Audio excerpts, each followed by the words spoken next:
o sea, cómo extender la mano a personas que realmente nosotros no deseamos aparentemente tener relación con ellos. Hermanos, va a hacer un examen más minucioso del Evangelio de Marcos, capítulo 5, versos 1 al 20. De manera que, por favor, tengan abiertas sus Biblias en Marcos 5, 1 al 20.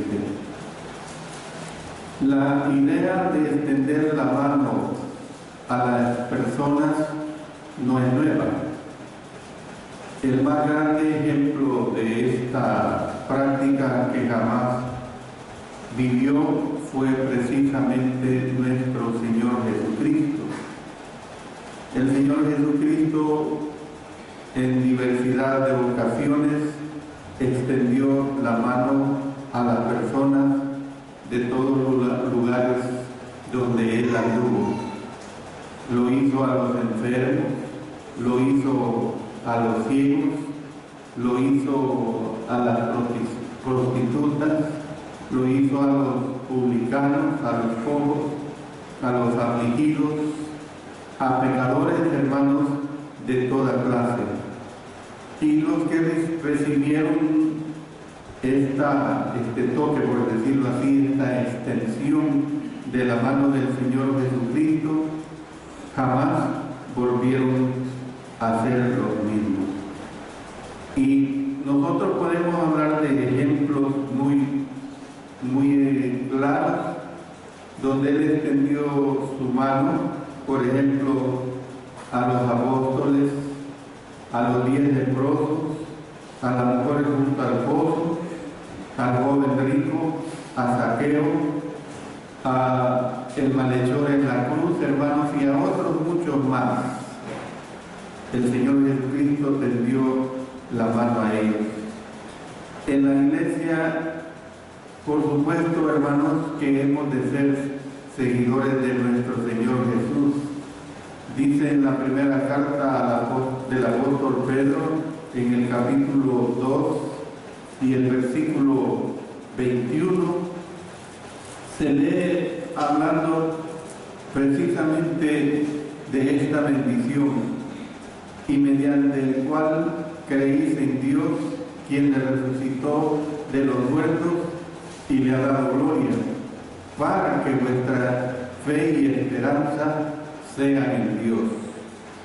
Entonces, nosotros hemos de ser precisamente sus manos, sus pies, sus labios, y nosotros podemos ver cómo es que nosotros somos miembros de su cuerpo. Y según se desprende en la gran comisión, mientras nosotros no extendamos las manos a las personas no pueden conocer su evangelio.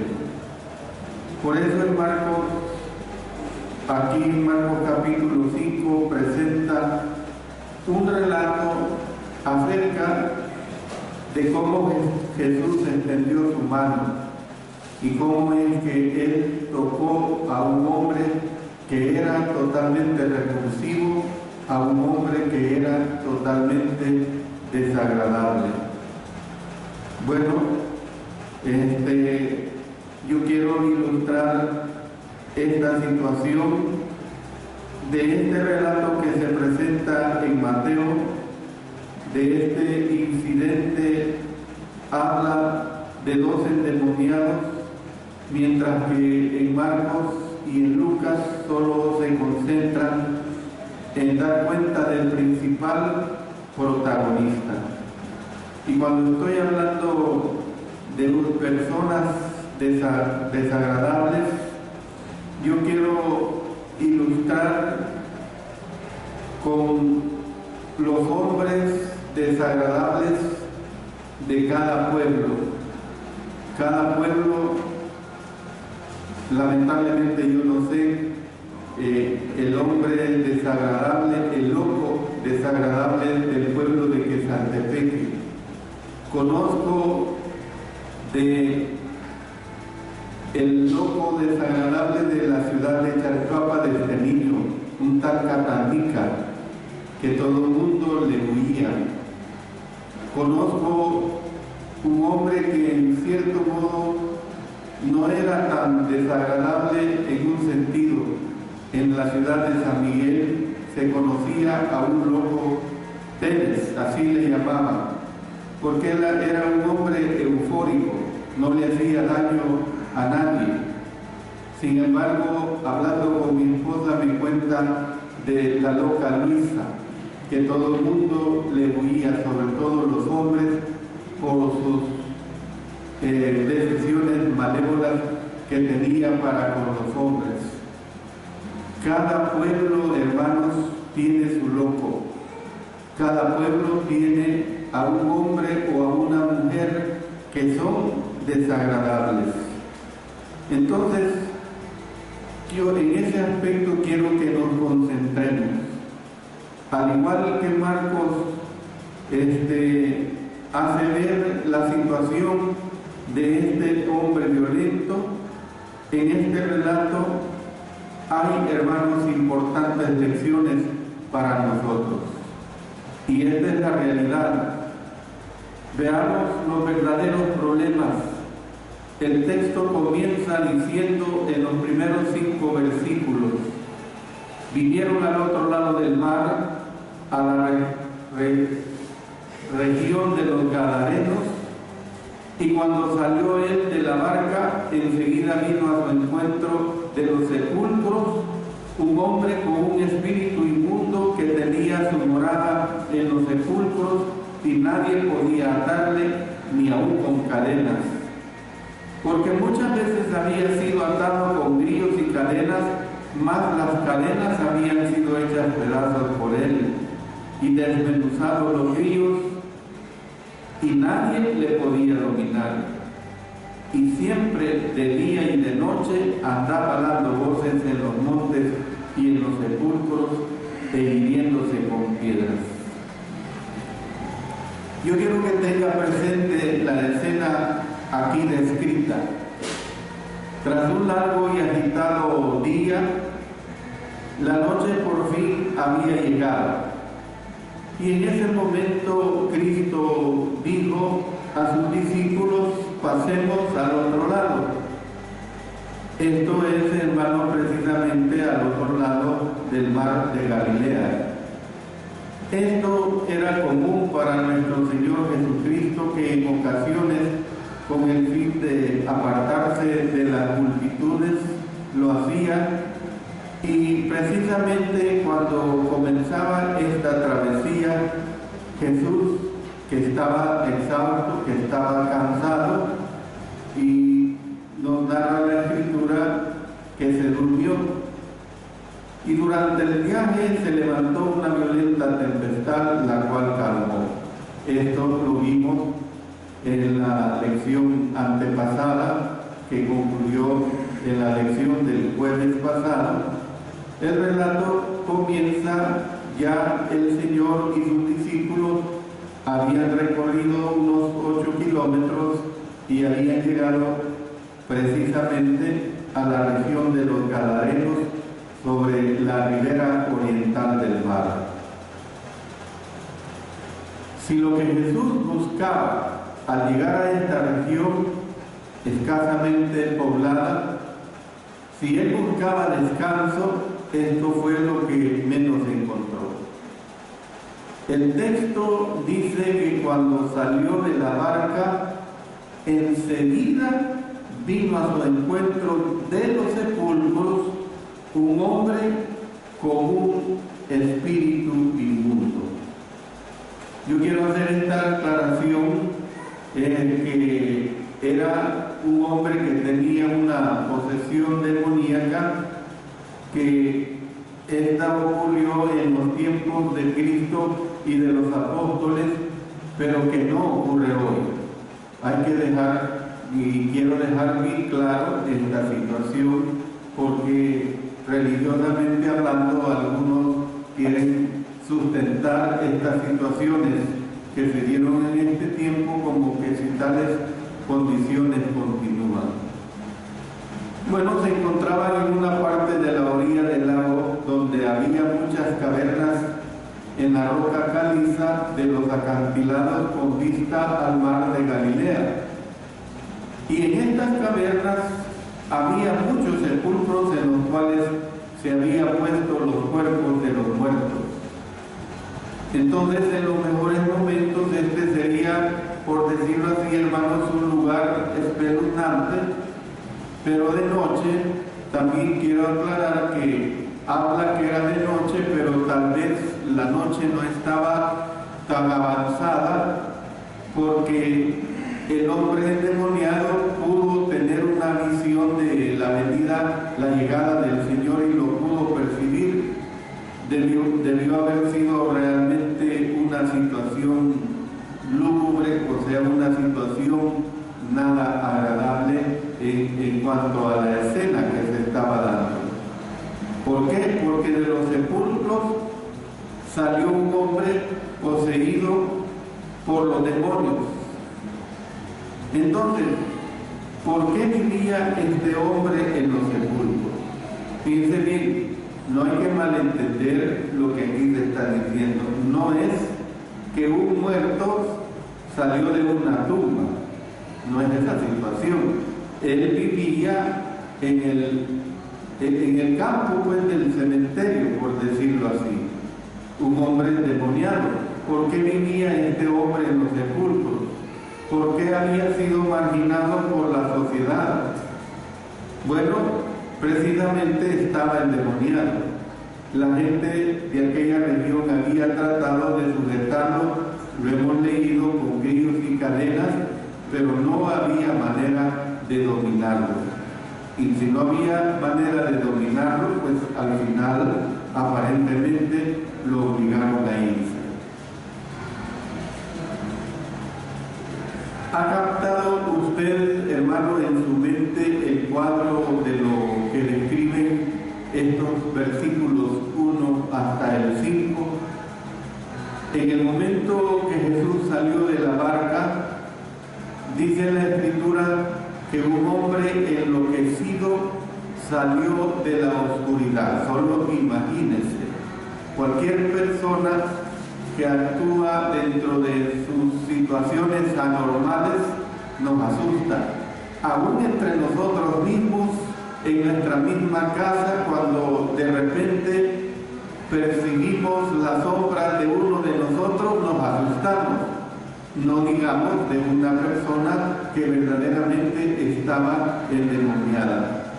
Entonces, estaba desnudo, estaba muriendo, salió de la oscuridad, su cuerpo estaba cubierto de llagas supurantes porque él maltrataba su cuerpo, las cuales se causaban precisamente porque se mutilaba a sí mismo.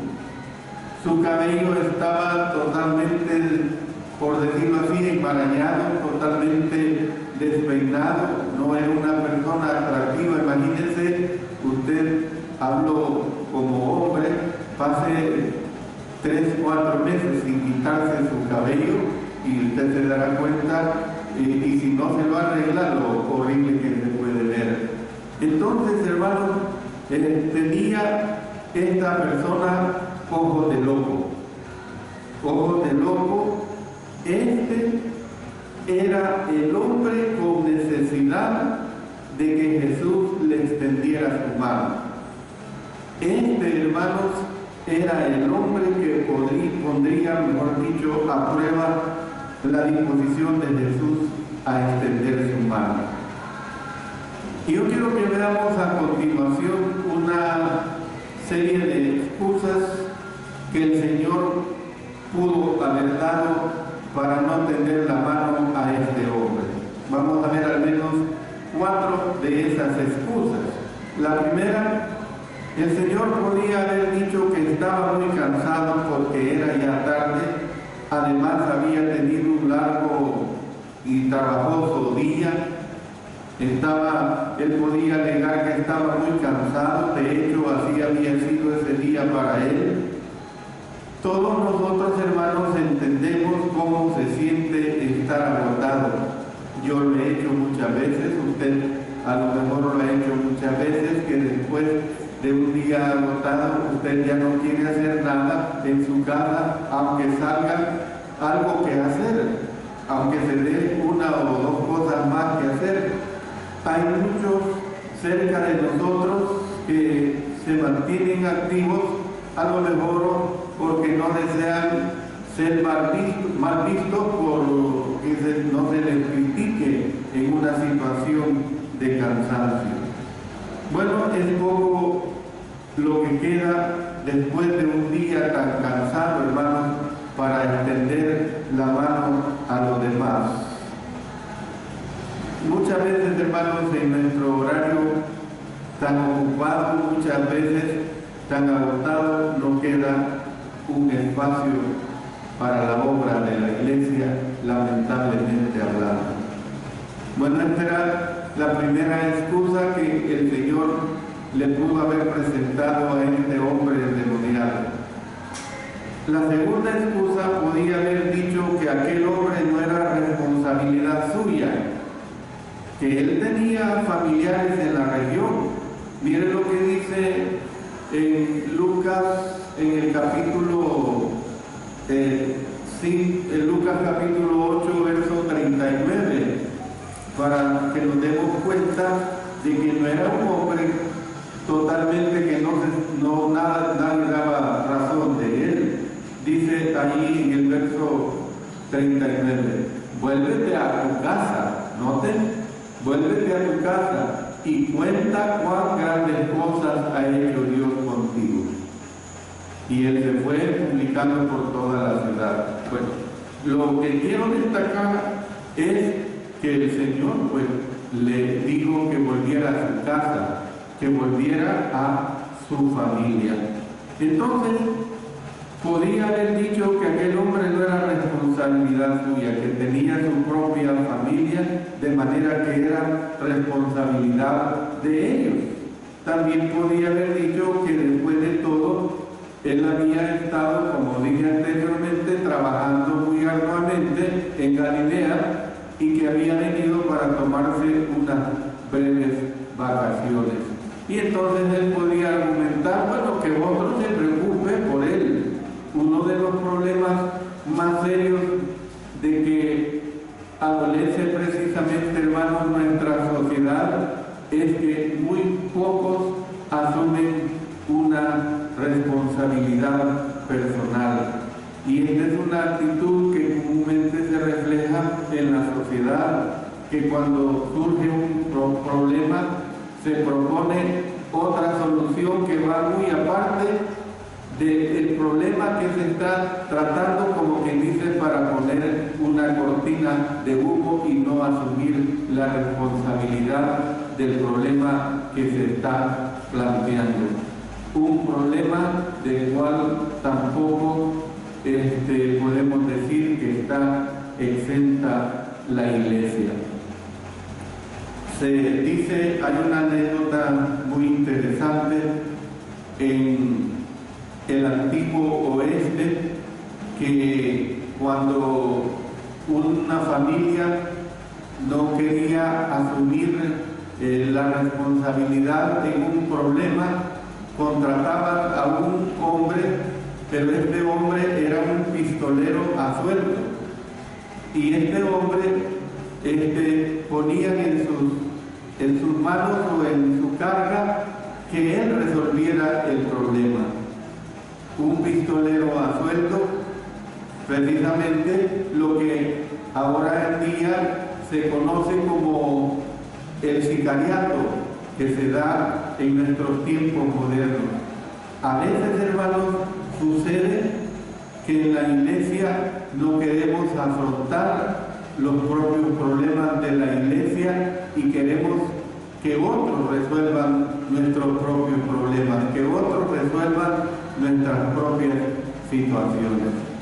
Bueno, esa era precisamente la segunda excusa que el Señor pudo haber presentado. Una tercera excusa era que podía haber dicho que el endemoniado no era receptivo al mensaje. Usted váyase al parque de Quesaltepec y de repente ve una persona que no está en sus cabales, lo que va a hacer, lo más seguro es que va a huir, no quiere tratar a aquella persona. Entonces podía haber dicho que el endemoniado no era receptivo al mensaje. Imagínense que hemos decidido ir de casa en casa en una comunidad y de repente usted ve a una persona que no la ve muy centrada, no la ve muy fuerte. Usted no quiere encontrar a este tipo de personas. Usted quiere encontrar a personas que sean receptivas como usted fue receptivo al Evangelio. Puedo decirle con toda certeza que al volver tales obreros jamás se le ocurriría incluir a aquel hombre como un candidato para evangelizarlo, como un candidato para enseñarle el mensaje de nuestro Señor. Es decir, muchos deseáramos encontrar personas que sean más o menos como nosotros y que, como digo, que anhelamos conocer la verdad. Es bonito, es bonito. Cualquiera de ustedes me puede decir: mira, hermano, fíjate que tengo un amigo que viera que le he empezado a hablar del Evangelio y me escucha, y yo quiero que usted pues vaya y lo evangelice, porque es una persona dócil para la palabra de Dios, y es correcta esa actitud. Bueno, muchos no deseamos a lo mejor estudiar con alguien que esté tan cargado de problemas como lo estaba este hombre endemoniado. Y más adelante les voy a hablar de esta situación de este hombre endemoniado, que no era una situación simple, no era una situación sencilla. La cuarta excusa que se podría haber presentado por nuestro Señor es que podía haber dicho que era arriesgado ayudarle, que si trataba de ayudarle es probable que de nada serviría, que al final lo más seguro es que iba a rechazar esta ayuda y realmente no valdría la pena. Y nosotros sabemos que uno de los riesgos que se corre cuando se extiende la mano es que esta persona, en lugar de una actitud de agradecimiento, tenga una actitud totalmente contraria. ¿No es cierto, hermanos, a veces que nos abstenemos a lo mejor de hablarle la palabra de nuestro Señor, a lo mejor a nuestros amigos, a nuestros vecinos, a nuestros compañeros de trabajo, porque estamos teniendo la reacción que ellos van a tener en relación al mensaje de Dios que nosotros hemos creído y que hemos obedecido? Bueno, como veremos, a la mayoría de los habitantes de la tierra de los Gadarenos, fíjense bien, la tierra de los Gadarenos, que es la que hemos venido hablando, no le gustó el hecho de que Cristo extendió su mano a este endemoniado y le rogaron que se fuera. Miren, en el verso 17 dice: y comenzaron a rogarle que se fuera de sus contornos. Adelante también me referiré a esta situación. Pero bueno, hemos visto las excusas posibles que el Señor podría haber presentado. Pero veamos el verdadero interés. Jesús podía haber dado todas las excusas que acabo de mencionar, todas las excusas habidas y por haber, pero no dio ni una sola excusa.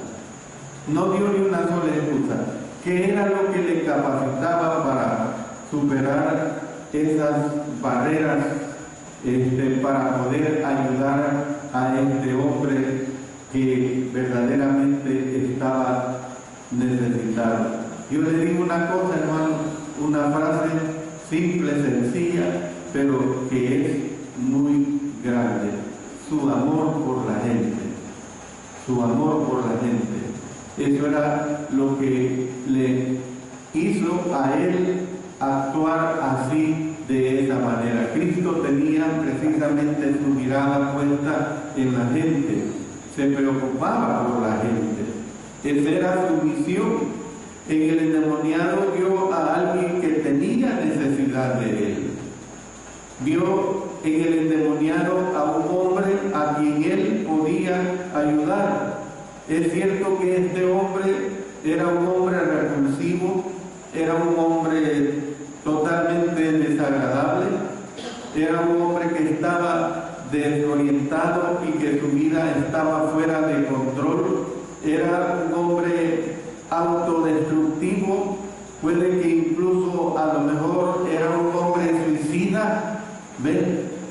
Pero con todo esto era una persona con necesidades, y esto es lo que vio nuestro Señor. Así, a pesar de la repulsión que inspiraba este hombre, a pesar del cansancio que tenía nuestro Señor, a pesar de lo desagradable que era aquel hombre, a pesar de que otros tal vez no estaban cumpliendo sus responsabilidades, nosotros, hermanos, podemos ver que Cristo asumió el riesgo y le extendió la mano.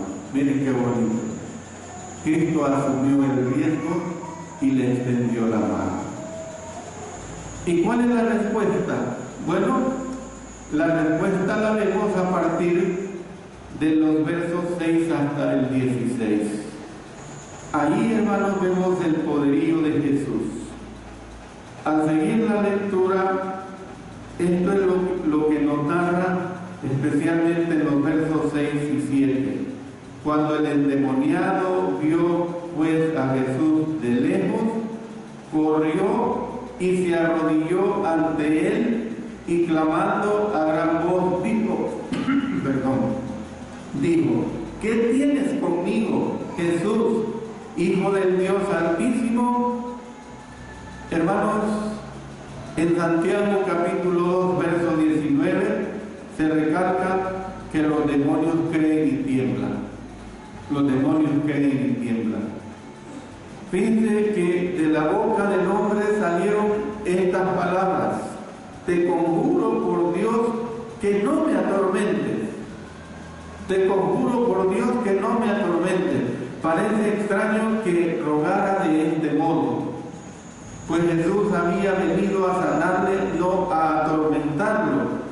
Pero por otro lado, estos eran seguramente los demonios que hablaron en el hombre, los demonios que tenía metidos adentro de este hombre. Según la versión de Mateo, esto fue lo que preguntaron: ¿has venido acá para atormentarnos antes de tiempo? Hermanos, vendrá el tiempo cuando las fuerzas del diablo serán juzgadas y echadas al lago del fuego junto con el maestro de ellas para ser atormentadas para siempre. Dice en la segunda carta del apóstol Pedro, en el capítulo 2 y el versículo 4, hablando de esa situación bien clara, dice: porque si Dios no perdonó a los ángeles que pecaron, sino que arrojándolos al infierno, los entregó a prisiones de oscuridad para ser reservados al juicio. Vayamos al libro de Apocalipsis en el capítulo 19 y el versículo 20, nos narra el Señor: y la bestia fue apresada, y con ella el falso profeta que había hecho delante de ella las señales con las cuales había engañado a los que recibieron la marca de la bestia y habían adorado a su imagen. Estos dos fueron lanzados vivos dentro de un lago de fuego que arde con azufre. Y también más adelante, en el verso 10 del capítulo 20, y el diablo que los engañaba fue lanzado en el lago de fuego y azufre, donde estaban la bestia y el falso profeta, y serán atormentados día y noche, por los siglos de los siglos. Entonces, hermanos, vendrá el tiempo, pues, cuando las fuerzas del diablo serán juzgadas y echadas al lago de fuego junto con el maestro de ellas para ser totalmente atormentadas para siempre. El versículo 8 nos dice por qué a los demonios les preocupaba su destino. Dice, porque le decía: sal de este hombre, espíritu inmundo. Jesús le preguntó a este hombre: ¿cómo te llamas? Miren qué cosa más curiosa. Ustedes creen que el Señor no sabía cómo se llamaba, claro que sí. Pero le pregunta: ¿cómo te llamas? Y el hombre respondió diciendo: Legión me llama. Legión me llamo porque somos muchos. ¿Saben, hermano, que yo le quiero aclarar que una legión en el tiempo del ejército romano, una legión era un regimiento romano de aproximadamente 6.000 soldados? Óigase bien, era una compañía, pues, una legión del ejército romano lo componían 6.000 soldados. El hombre, hermano, no necesariamente tenía 6.000 demonios dentro de él, pero el término indica que estaba lleno de innumerables demonios.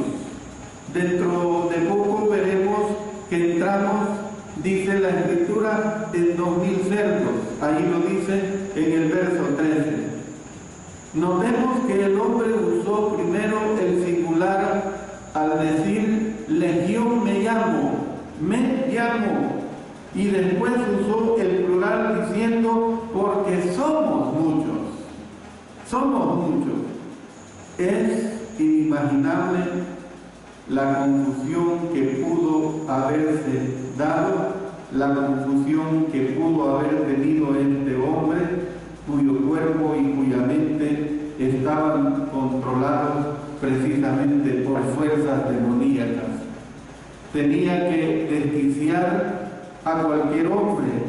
En el Evangelio de Marcos, capítulo 5, verso 15, se observa que el hombre estaba en su juicio cabal, dice, después que los demonios salieron de él.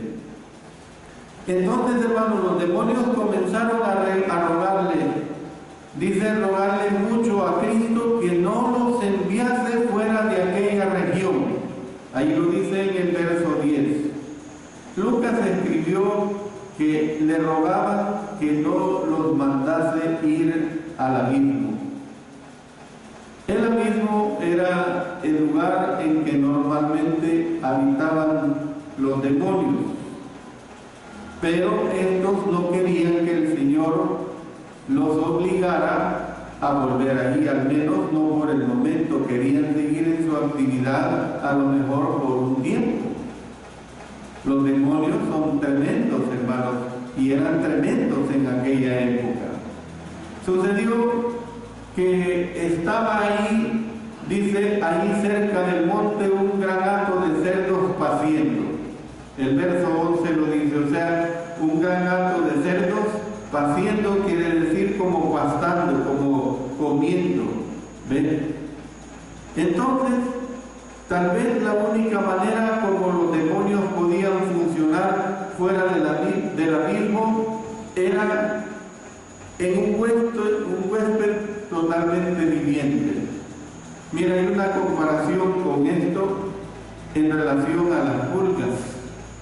Las pulgas se dice que para que ellas entren en actividad necesitan estar en un cuerpo caliente. Y cuando no perciben un cuerpo caliente, cuando las pulgas están en un cuerpo frío, dejan de hacer su función, que es bastante desesperante en los cuerpos calientes. Se quedan en un letargo, pero una vez vuelven o tienen la oportunidad de volver a estar en un cuerpo caliente, las pulgas comienzan a hacer esta actividad. Hermanos, puede que los demonios tuvieran una limitación parecida. Pareciera que no querían salir del cuerpo de este hombre porque no iban a poder realizar su labor demoníaca. ¿Ven? Y por la razón que fuera, hermanos, pidieron que se les dejara entrar en los cerdos. Y lo interesante, lo que nos dice el verso 13, es que Jesús les dio permiso y saliendo aquellos espíritus inmundos entraron en los cerdos. Si era, hermanos, con el fin de continuar su actividad demoníaca, que la legión de demonios se había hecho su perdición, les esperaba, por decirlo así, una decepción. ¿Por qué? Porque tan pronto entraron en sus nuevos huéspedes, nos presenta la Escritura que los cerdos enloquecieron. Los cerdos enloquecieron. Era un hato como de 2000 cerdos. Un hato que se precipitó en el mar por un despeñadero y en el mar dice que se ahogaron. Usted tiene que entender que aquello, si usted y todos nosotros hubiéramos tenido la oportunidad de ver, ha de haber sido un cuadro, qué vista, qué sonido. Se dice, hermanos, que los que filman películas para presentar cuadros espantosos en las películas de terror usan los sonidos de chillidos de los cerdos por la forma y cómo impacta este sonido. Mi esposa, cuando era una niña, su abuela destazaba cerdos y ella cuenta cómo es que cuando un cerdo va al matadero empieza con un chillido y es un chillido desesperante. Y hermanos, aquí no estamos hablando de un tan solo cerdo que va al matadero. Aquí estamos hablando de un hato de 2000 cerdos. Qué vista y qué sonido más espantoso no ha de haber sido ver esta escena, este cuadro, de ver caer ese hato de 2000 cerdos al abismo. Usted pues tiene que entender que entre los que observaban esta espeluznante vista estaban precisamente los que apacentaban los animales que habían precisamente estado cuidando los cerdos de moradores de ciudades cercanas. Enseguida dice en el verso 16 que los que apacentaban los cerdos huyeron y dieron aviso en la ciudad y en los campos, y que ellos contaron cómo le había acontecido al que había tenido el demonio y lo de los cerdos. Dice los versos 14 y 15, y salieron a ver qué era aquello que había sucedido. Vienen a Jesús y ven al que había sido atormentado del demonio y que había tenido la legión sentado, noten, vestido y en su juicio cabal. Sentado, vestido y en su juicio cabal. ¿No creen, hermanos, que es admirable esta situación? Aunque anteriormente había enloquecido, ahora lo veían que estaba sentado y tranquilo. Ya no estaba desnudo, estaba vestido. Ya no era un maniático, sino un hombre en su juicio cabal. ¿Usted quiere estar a la par de un maniático? No. Y yo no le puedo obligar a usted que esté a la par de un maniático. ¿Usted quiere estar a la par de personas que están en su juicio cabal? Miren, perdonen si les ofendo, pero ¿qué pasaría si el hermano o la hermana que está a su lado ahorita se transforma en un maniático, en una maniática? Usted no desea esa situación, para nada. Hermanos, Jesús había extendido su mano a un hombre repulsivo y le había cambiado completamente su vida. Le había cambiado completamente su vida. Entonces, hermanos, es importante que veamos cuál fue la motivación de Jesús. ¿Por qué Jesús fue motivado a ayudarle a este hombre? ¿Cómo podía Jesús extender su mano a personas desagradables? Bueno, usted recuerda que anteriormente mencioné que lo hacía porque él amaba a la gente. Sin embargo, quiero añadir, hermanos, algunas ideas más. En primer lugar, era sensible a las necesidades de la gente. Y eso es lo que le caracterizó siempre a nuestro Señor, la sensibilidad a las necesidades de la gente. Siempre estaba buscando una oportunidad para ayudar. El endemoniado no parecía gran cosa, pero era un alma necesitada, de modo que esta era una oportunidad. En segundo lugar, estaba dispuesto a partir de la situación en que se encontraba la persona necesitada, no de la situación en que a lo mejor le hubiera gustado que estuviera. Vuelvo otra vez a nosotros. A nosotros nos gustan situaciones que nos suenan y nos parecen lo más agradable. Pudo haberle dicho al desquiciado que primero se fuera a bañar, que primero se fuera a poner un buen vestido, que estuviera una persona accesible. A veces, hermanos, cuando nosotros extendemos la mano a la gente, primero tenemos que queremos ayudarle a enderezar el rumbo de su vida y después ayudarles a entender la voluntad del Señor. Pero, hermanos, aquí tenemos un ejemplo bien claro. Tenemos que partir de la situación en que se encuentra la gente, no de la situación en que nosotros deseáramos que estuviera a la gente que le queremos ayudar. En tercer lugar, el Señor estaba dispuesto a hablarle al hombre y a prestar oído a sus problemas. Hermanos, prestó oído incluso a varios millares de demonios, hermanos, 2 millares de demonios. Cuando se presta oído, se demuestra el deseo de comprender. Y, hermanos, es muy importante prestar oído, es casi un arte perdido.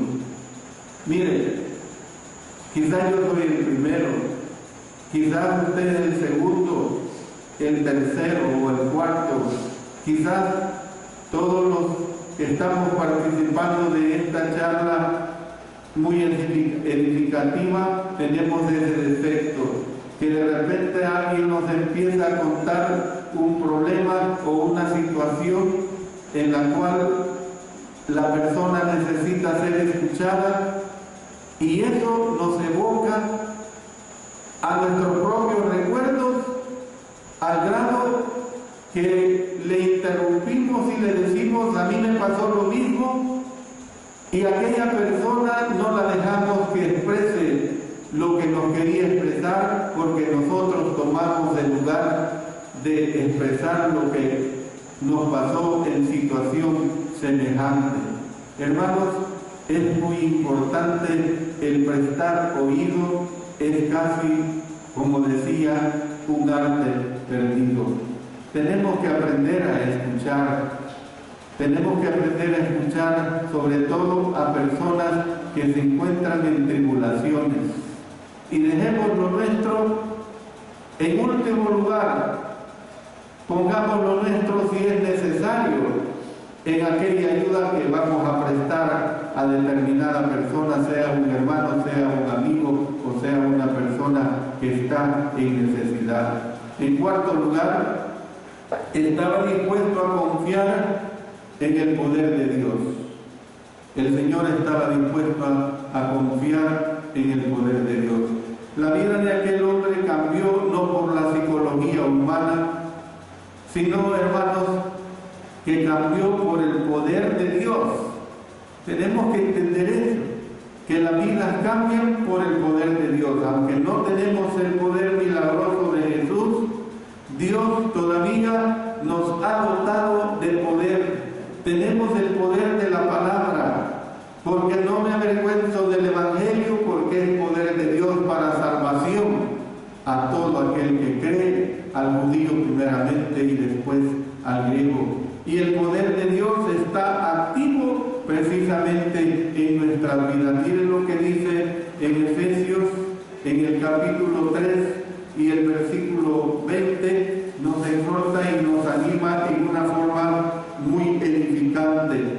Y a aquel que es poderoso para hacer todas las cosas mucho más abundantemente de lo que pedimos o entendemos, según el poder que actúa en nosotros.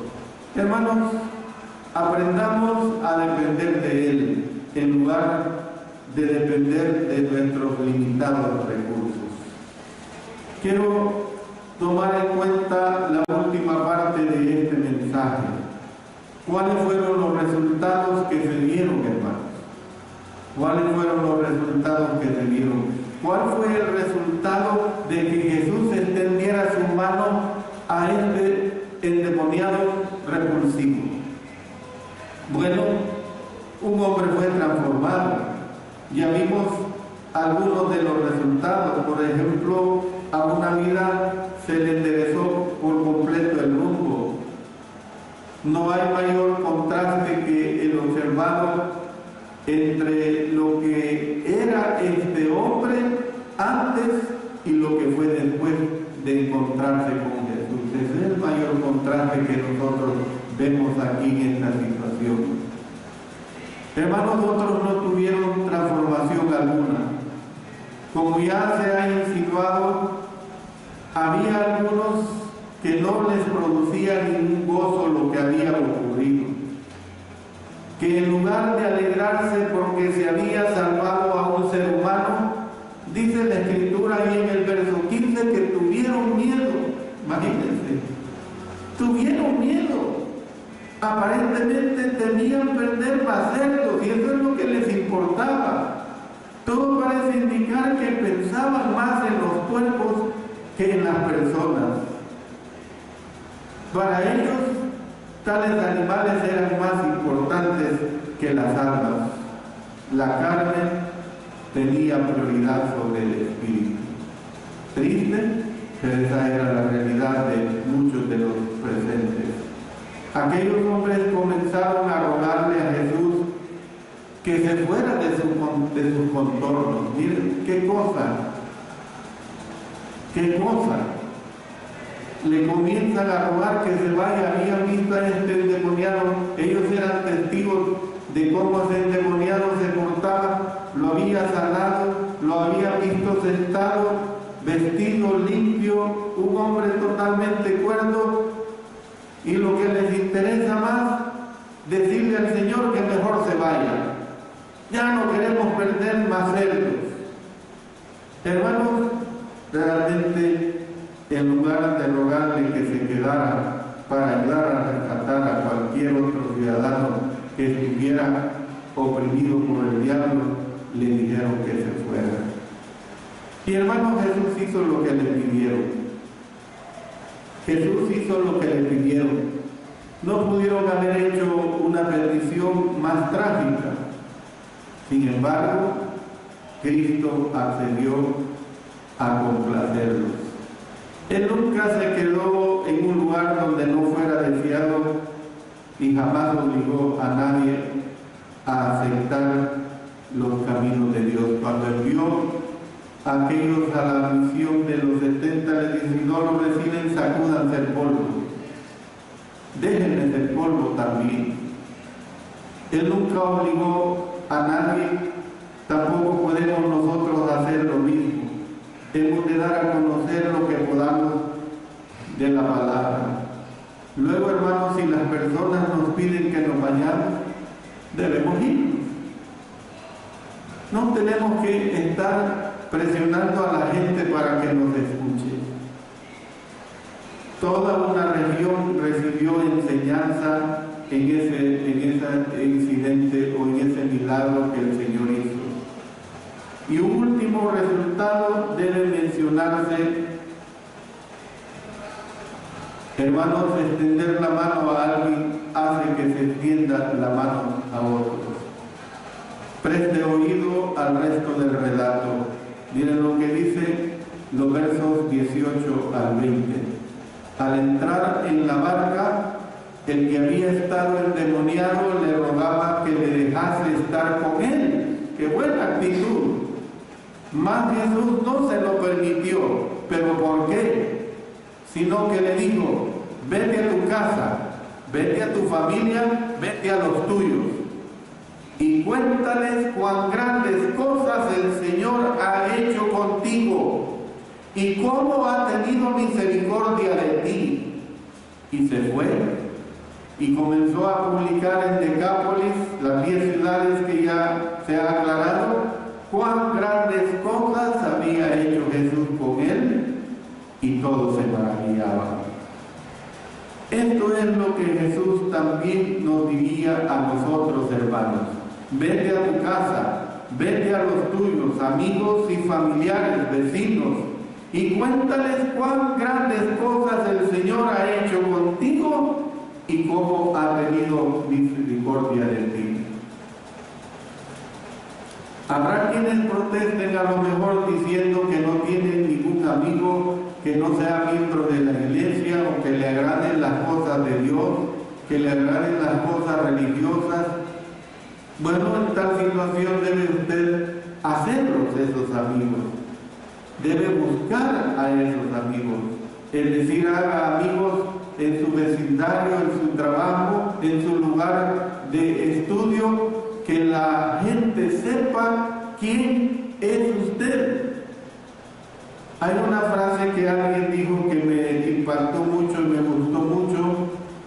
Alguien dijo que evangelizar no es más que un mendigo que le dice a otro dónde pueden los dos encontrar pan. Miren qué bonito. Un mendigo que le dice a otro dónde pueden los dos encontrar pan. Yo soy un mendigo de quién, de Dios. Yo necesito de Dios, y le hablo a otro mendigo que necesita de Dios, y yo le animo a ese otro mendigo que encuentre el lugar donde encontrar pan. En el texto de esta lección se declara que evangelizar no es más que un enfermo que le dice a otro enfermo dónde pueden los dos encontrar alivio.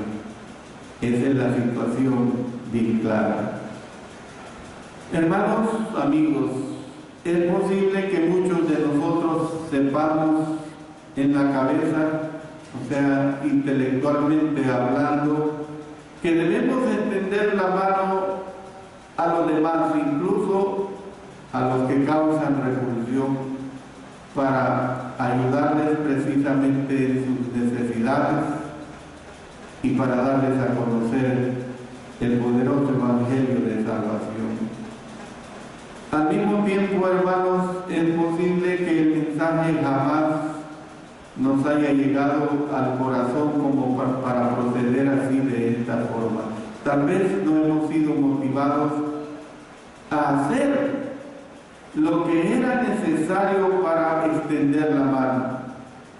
A lo mejor, hermanos, tenemos que cambiar nuestro horario, si podemos hacer esos arreglos, superar nuestros temores o lo que sea que nos haya impedido a hacer lo que deberíamos hacer por nuestro Señor, con el fin de que las almas encuentren salvación. Al concluir, permítame, hermano y amigo, hacer de esta lección tan personal como sea posible. Jesús desea tocar en su vida Sin embargo, hermanos, entendamos esto, que Él no entrará en su vida a la fuerza. Jesús no va a entrar en su vida a la fuerza. Si usted le rechaza, pues es decisión suya. Si usted quiere proceder como el Señor le dice, es decisión suya. Él no entrará en su vida a la fuerza, como tampoco entró a la fuerza en la vida de los gadarenos. Él no le empujará al amigo al agua, no le va a empujar al agua para que se bautice. Él solamente le dice, el que creyere y fuere bautizado, ese será salvo, mas el que no creyere será condenado. Él ha puesto su palabra, es el amigo el que decide si le va a obedecer. No le retorcerá en ningún momento su brazo para que confiese sus pecados para ser restaurado, y hablo especialmente con usted, hermano, con usted, hermana. Dice en Santiago capítulo 5, verso 16, confesaos vuestras ofensas unos a otros y orad unos por otros. 1, 2, confesar y orar, para que seáis, tercero, sanados. Miren qué claro, pero miren lo que dice: la oración eficaz del justo puede mucho. De usted dependerá que el Señor sea justo con usted. Usted tendrá que invitarlo a entrar en su vida por medio de postrarse obedientemente a sus pies. Y termino diciéndole, si usted quiere responder, si necesita responder, hágalo ahora. Hágalo siempre que el Señor le ponga la oportunidad de responder, así como le extendió la mano a este endemoniado. Que el Señor bendiga a cada uno de nosotros y que seamos siempre lo mejor delante de Él en todo momento y en todas circunstancias.